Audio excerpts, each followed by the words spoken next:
여러분 반갑습니다. 역사로 가는 가장 빠른 길 성준선 선생님입니다.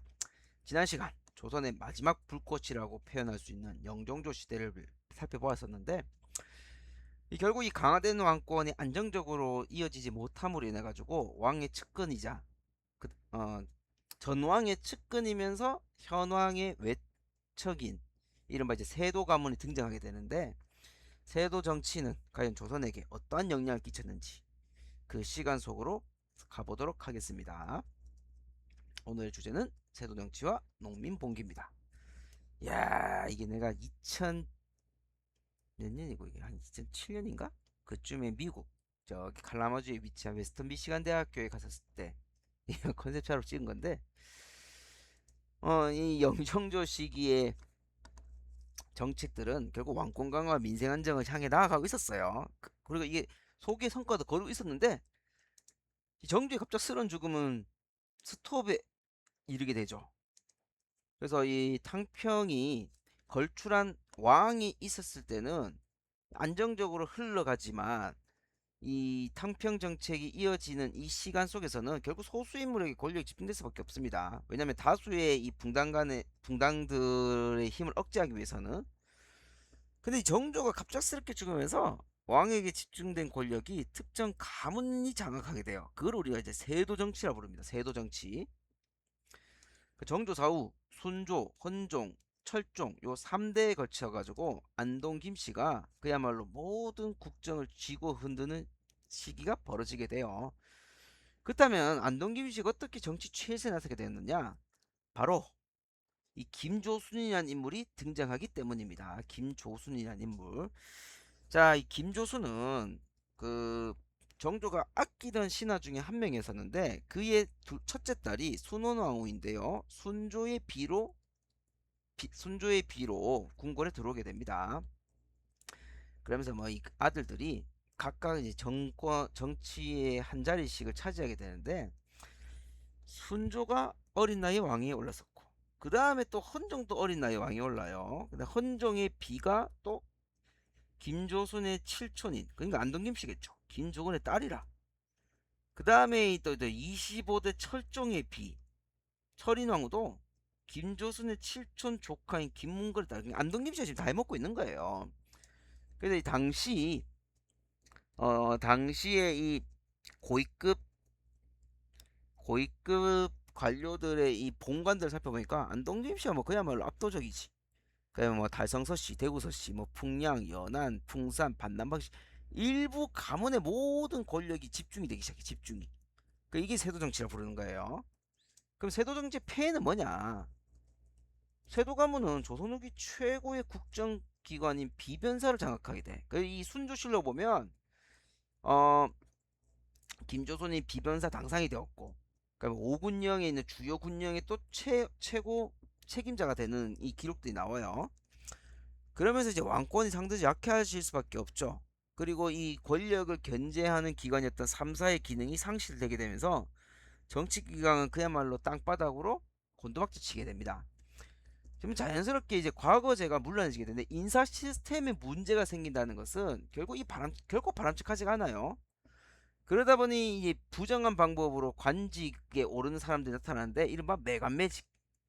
자, 여러분들 이게 한자어예요. 관과 직을 사고 판단 뜻입니다. 자, 그러면 이 산다는 사람은 역량이 되지 않는 사람이 무리수를 둬 가지고 부정한 방법으로 관직에 오른다는 건데, 그 피해는 고스란히 백성에 대한 수탈로 이어지게 돼요. 그 삼정의 문란으로 연결됩니다. 자, 삼정의 문란 좀 이따가 살펴보도록 할 텐데, 잠깐 살펴보면 조선 후기 세 가지 세금 제도가 백성들로 하여금 큰 부담이 됩니다. 토지세였던 그 영정법이 완전히 붕괴되는 전정, 그 다음에 군역과 관련해서는 군정, 그 분명 사회복지제도이나 되려 농민들에게 큰 부담이 되었던 환정, 이제 황곡이라고 표현을 합니다. 매간매직의 모습이죠. 그래서 맹자가 말하길 가혹한 세금은 호랑이보다 무섭다라고 하는데, 이게 딱 맞게 돼요. 결국 이거는 뭡니까? 백성들로 하여금 들고 일어나게 하는 그 원인이 되겠죠. 자, 세도 정치 아래 전세, 군포, 황곡, 이게 바로 전정, 군정, 환정의 얘기입니다. 세 가지 세금 제도가 총체적인 난국을 보이게 돼요. 그러면 어떤 식으로 이 세금 제도가 문란해지고 백성들에게 부담이 되는지 살펴봐야 되겠죠. 먼저 전정은 뭐냐? 농민들이 가지고 있는 토지의 결수만큼 세금을 내야 되는데, 이때 지방관들, 이 탐관오리들 어떻게 하냐면 가지고 있지 않은 토지를 그 농민이 가지고 있다라고 둔갑시켜 가지고 세금을 강제로 부과시키게 돼요.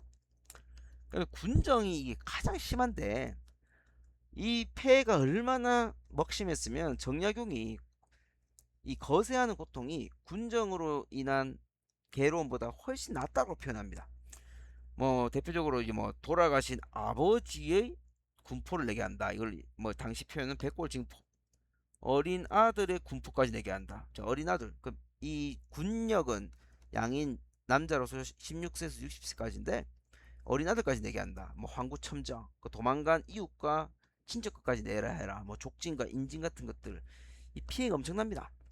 그리고 제일 심한 건 이제 황국인데, 가난한 백성들에게 쌀을 빌려주고 소정의 이자를 가을 수확철에 받는 건데 강제로 빌려주는 경우가 있었었고, 그마저도 쌀과 겨 모래를 섞어서 준다던가 고율의 이자를 부과시키면서 백성들을 그야말로 쥐어짜게 돼요. 이게 엄청납니다. 이게 엄청나. 거기다가 조선 후기로 오게 되면 세금이 마을 단위로 부과되게 되는 총액제로 가게 돼. 총액제. 그게 이제 가구마다 부담되는 것들이 더 심해지게 되죠.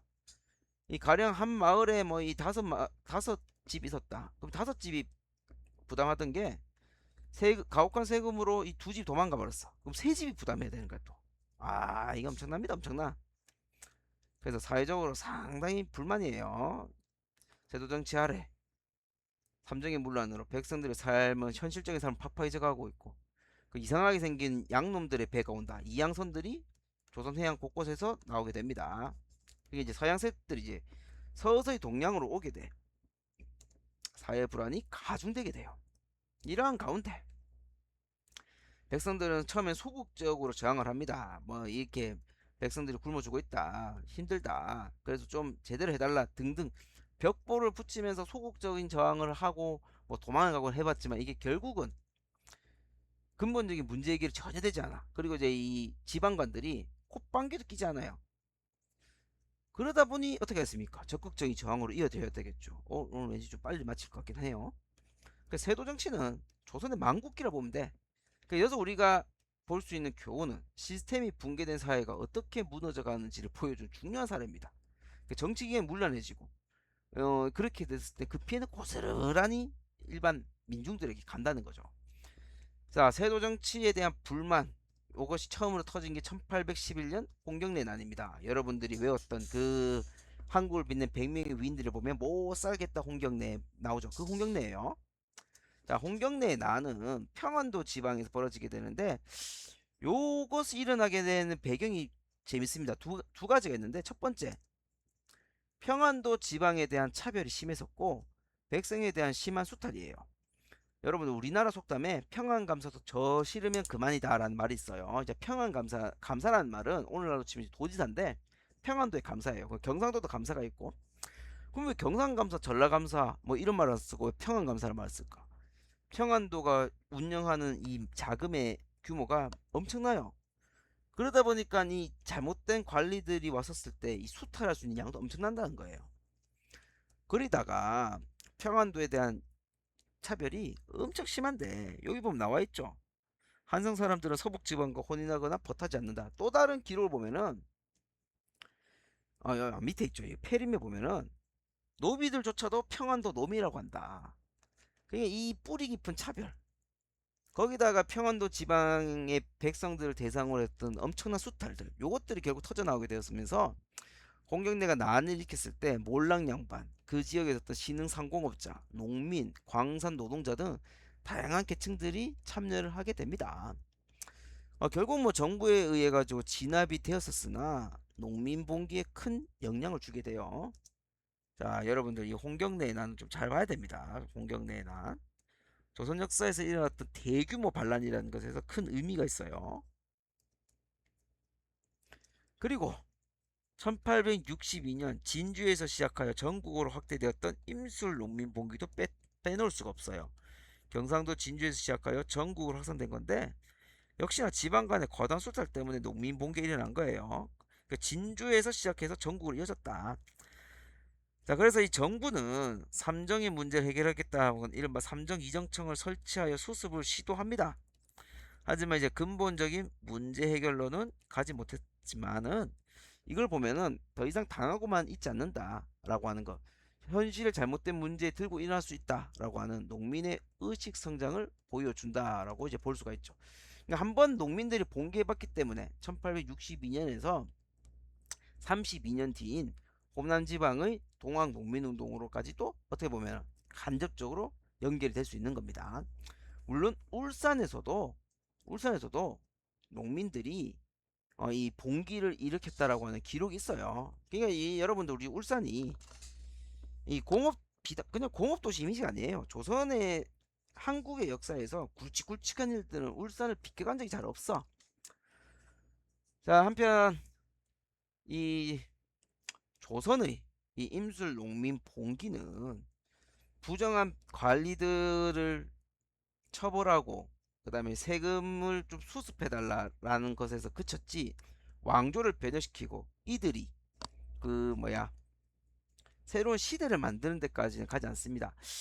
혹여 그 학교에서 뭐 요호부민이라는 말을 들어본 사람도 있을 거고 그렇지 않은 사람도 있을 거예요.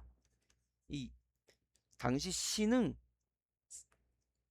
그 분홍계층이자 상공계층 쪽인데 이 사람들이 어 이 봉기에 가담은 했었으나 어디까지 자기의 이익을 보존하는 데서 그친 거지 시스템 자체를 바꾸려고 하진 않아요. 이거와 비슷한 게 이게 1862년이었잖아. 1862년 이거와 비슷한 게 서양에서 일어납니다. 서양에서 바로 여러분들 잘 알고 있는 프랑스 대혁명 아니야. 왜 비슷합니까? 바로 이 프랑스 대혁명이 1800 1800이 아니지 1789년이구나. 1789년에 일어났는데 뭐 비슷하다 해줍시다. 시스템을 바꿔버렸잖아. 예, 요게 이제 서양과 동양의 좀 차이라고 볼 수가 있고, 자, 한편 이 사회가 뒤숭숭하죠. 불안할 수밖에 없지. 그러니까 뭐 정감록이라고 하는 책이 유행을 해요. 뭐 이씨 왕조가 망하고 정씨 왕조가 출현한다는 얘기. 거기다가 뭐 각종 민간 신앙들이 유행을 합니다. 특히 뭐 이런 것들 많았었어요. 바위에 있는 마애불의 이 가슴팍에서 뭐가 나오면은 세상이 뒤바뀐다라고 하는 것들. 그럼 실질적으로 백성들의 마음을 어루만져 주었던 두 가지 신앙이 있으니 바로 서학과 동학. 자, 서학은 천주교입니다. 이 두 가지 모두 공통점이 있어요. 바로 평등을 외쳤다는 거. 자, 여러분들 이 기록화만 봐도 알 수가 있죠. 이 농민과 양반들이 한 곳에 앉아서 십자가를 앞에 두고 있단 말이에요. 그 여기서도 마찬가지야. 한울림에서 공경했는데 여기서 한울림이란 말은 하늘이라고 보면 되는데, 먼저 천주교를 봅시다. 이 천주교는 이 청나라에 갔었던 연행사들과 이 사신들이 이 북경에 가게 되는데, 당시 청나라 북경에는 서양 선교사들이 많이 와 있었단 말이에요. 자, 이들이 처음에 그 조선의 젊은 학자들이 처음에는 호기심으로 이 책들을 보게 되는데 그걸 서학이래. 서쪽의 학문. 근데 이게 신앙으로 가게 돼. 전 세계 역사에서 이런 유례가 없어요. 스스로가 신앙화한 나라는 한국이 좀 유일하다고 해야 될까? 그 사례는 거의 난 없는 걸로 알고 있어. 그렇다면 왜 이렇게 됐느냐? 천주교는 어쨌든 신 앞에서 평들 예사하죠. 그 죽고 나서 천국을 갈 수 있다는 내세에서의 구원이 백성들에게 빠르게 스며듭니다. 이랬었을 때 조선 조정은 천주교에 대해서 큰 문제 삼지 않아요. 초반에는 여러분들이 알고 있는 뭐 정약용의 형제였다. 이름이 갑자기 기억이 안 나네. 전약종? 정약용 삼형제도 이 천주교 신자로 내가 알고 있는데, 아무튼 그 크게 문제를 삼지 않아요. 근데 이 천주교가 본격적으로 어 박해를 받기 시작하는 거는 결국은 이 진산 사건. 진산의 양반이었던 윤지충이 어머니의 신주를 불태우는 사건이 벌어지는데, 이때부터 이제 본격적으로 조선 조정에서의 탄압이 시작됩니다. 성리학의 최고의 가치 덕목인 효를 부정한다는 거지. 근데 이게 어떤 일로 이어지냐면 많은 민중들로부터 천주교는 사악한 종교고 부모도 못 알아보는 그 금수맞도 못하는 걸로 이제 인식하게 되고, 천주교에 대한 이 박해는 결국 뭘로 이어지게 되냐면 서양에 대한 배척으로 이어지게 되는 거죠. 이게 좀 안타깝다라고 볼 수가 있죠. 여러분 저 울산 병에 가면 이런 것도 있어요. 그 울산도 마찬가지였어요. 그리고 아마 저기 언양에 가면은 천주교 성지가 있는 걸로 알고 있는데, 어 그렇습니다. 그럼 동학을 봅시다. 자, 동학 이름에서 알 수 있듯이 서학에 상대적으로 대비되는 거예요. 즉 서학에 대항한다. 그래서 이 동학의 성격 중에 하나가 이제 반외세입니다. 그다음에 유학, 불교, 도교, 그러니까 민간 신앙을 아우른 것으로서 시천주, 하늘신을 모셔라. 그러니까 누구나 하늘신을 모셔야 된다. 사람이 곧 하늘이다. 이걸 보면 알 수 있는 거는 평등을 외쳤다. 반본관. 결국 요것이 혹세무민. 이 글씨가 좀 엉망이라고 미안해요.